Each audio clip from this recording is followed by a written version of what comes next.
Hello મિત્રો, આજે મારા નવા વ્લોગમાં તમારું સ્વાગત છે। આજે આપણે બનાવશું મગની દાળનો શીરો। મગની દાળ એને આપણે ધોઈ નાખશું મસ્ત। જો ફ્રેન્ડ, આપણે આ મગની દાળ આપણે ધોઈ નાખી છે। હવે આપણે એને સૂકવી નાખશું થોડીક વાર।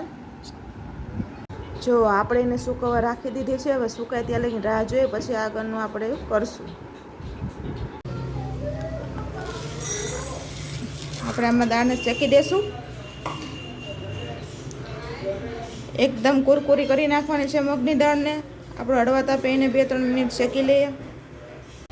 આપણે દાળને મિક્સરમાં થોડીક જાડી રાખશું, હાવ પાવડર જેવું નહીં કરી, મિક્સરમાં દળી નાખીએ। આપણે આમાં નાખશું ઘી।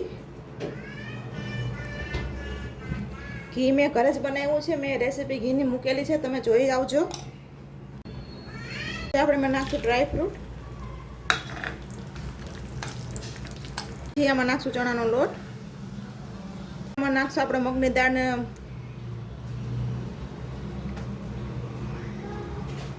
પછી આપણે બનાવશું ચાસણી। મેં 1 વાટકો આપણે નાખશું દૂધ। મેં 1 વાટકો નાખ્યું પાણી।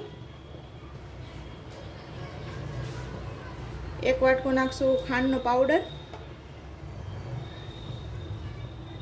હવે આપણે એને કરી લેશું મિક્સ ને ઉફાણો આવવા દેશું।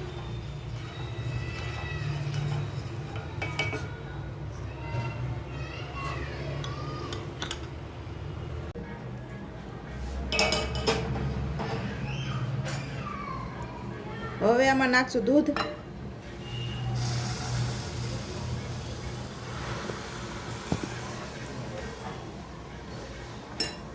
આપણાને 5 મિનિટ થોડોક ધીમા તાપે ચડવા દેશું, એટલે ઘી આમ છૂટું પડી જાય ત્યાં સુધી।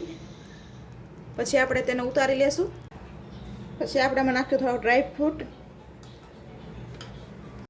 શીરો બનીને રેડી થઈ ગયો છે। જો તમને મારો વિડીયો ગમે તો લાઈક કરજો, શેર કરજો, સબસ્ક્રાઈબ કરજો। જય માતાજી, આવજો।